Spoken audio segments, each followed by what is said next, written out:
বারাকা দান করবেন। একজন স্বামী তার স্ত্রীকে একটি জিনিস যত বেশি দিবে আল্লাহ তাআলা ওই স্বামীকে তত বেশি ধনী বানাবেন। আল্লাহ পাক রব্বুল আলামিন ওই স্বামীর আয় রোজগারে তত বেশি বারাকা দান করবেন। এই জন্য প্রতিটি স্বামীর উচিত তার স্ত্রীকে এই জিনিসটি বেশি বেশি দেওয়া। কোন জিনিস শুনলে আশ্চর্য হয়ে যাবেন। বুখারী শরীফের 55 নম্বর হাদিস, আবি মাসউদ রাদিয়াল্লাহু তাআলা আনহু عن النبي صلى الله عليه وسلم قال إذا أنفق الرجل على أهله يحتسبها فهو له صدقة। হযরত আবু মাসউদ রাদিয়াল্লাহু তাআলা আনহু বলেন, বিশ্বনবী মুহাম্মদ রাসূলুল্লাহ সাল্লাল্লাহু আলাইহি ওয়াসাল্লাম বলেছেন, একজন স্বামী তার পরিবারের জন্য যা খরচ করে তার সদকা অর্থাৎ সদকার সওয়াব আল্লাহ তাআলা তার আমলনামায় দিয়ে দেয়। একজন স্বামী তার পরিবারের জন্য যাই খরচ করে এগুলো আল্লাহ পাক রব্বুল আলামিন সদকার সওয়াব দান করেন, বিফলে যায় না। আপনি দান করলে মানুষকে যে সওয়াব পেতেন, মসজিদে দান করলে যা সওয়াব পেতেন, মাদ্রাসায় দান করলে যে সওয়াব পেতেন, ফকির মিসকিনকে দান করলে যে সওয়াব পেতেন, আপনার স্ত্রীর জন্য খরচ করেছেন, আপনার পরিবারের জন্য খরচ করেছেন, সন্তানদের জন্য খরচ করেছেন, আল্লাহ পাক রব্বুল আলামিন দান করবার চাইতে বেশি সওয়াব দিয়ে দিবে। এই জন্য স্ত্রীকে কোনো কিছু দিতে গিয়ে কিপটামি করবেন না। রাসূল করিম সাল্লাল্লাহু আলাইহি সাল্লাম বলেন, যে ব্যক্তি তার পরিবারের প্রতি তার হাতকে যত বেশি প্রসারিত করবে আল্লাহ পাক রব্বুল আলামিন তার রিজিক তত বেশি প্রশস্ত করে দেবে। এই জন্য দেখেন না, আজকে স্বামীরা স্ত্রীকে কষ্ট দেয়, এই জন্য সংসারে শান্তি নাই। আবার স্ত্রীরা স্বামীকে কষ্ট দেয়, এই জন্য সংসারে শান্তি নাই। অথচ সাহাবায়ে কেরামদের সংসারে কেমন শান্তি ছিল, টাকা ছিল না কিন্তু শান্তি ছিল। নবীজির পরিবারগুলোতে টাকা ছিল না কিন্তু কেমন শান্তি ছিল, কেমন মুহাব্বত ছিল, ভালোবাসা ছিল। আজকে টাকা আছে, পয়সা আছে, কিন্তু ভালোবাসা নাই।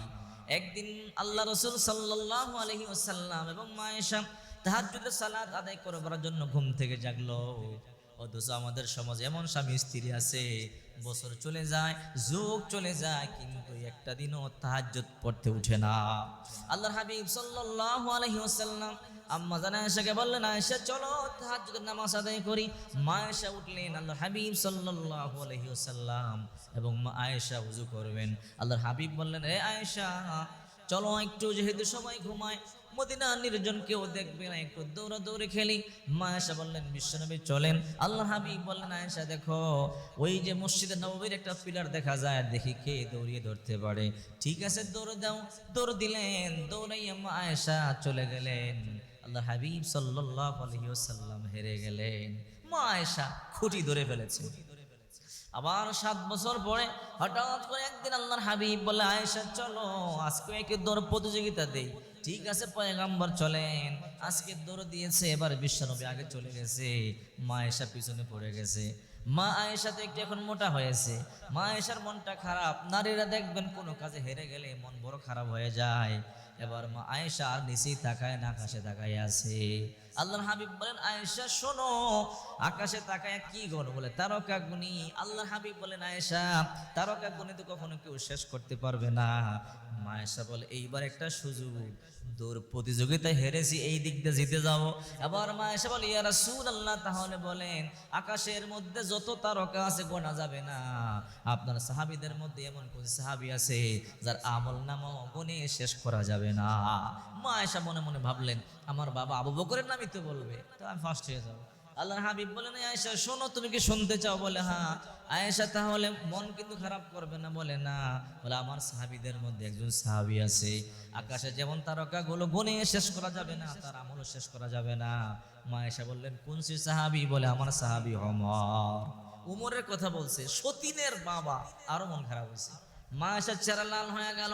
আল্লাহর হাবিব সাল্লাল্লাহু আলাইহি ওয়াসাল্লাম বুঝতে পারলেন, তখন বললেন, আয়েশা ওমরের কথা শুনে তোমার মনটা খারাপ হলো, শোনো আয়েশা, আমার সাহাবীদের মধ্যে এমন আরেকজন সাহাবী আছে যার আমলের এত দাম, তার গোটা জিন্দেগির আমল লাগবে না।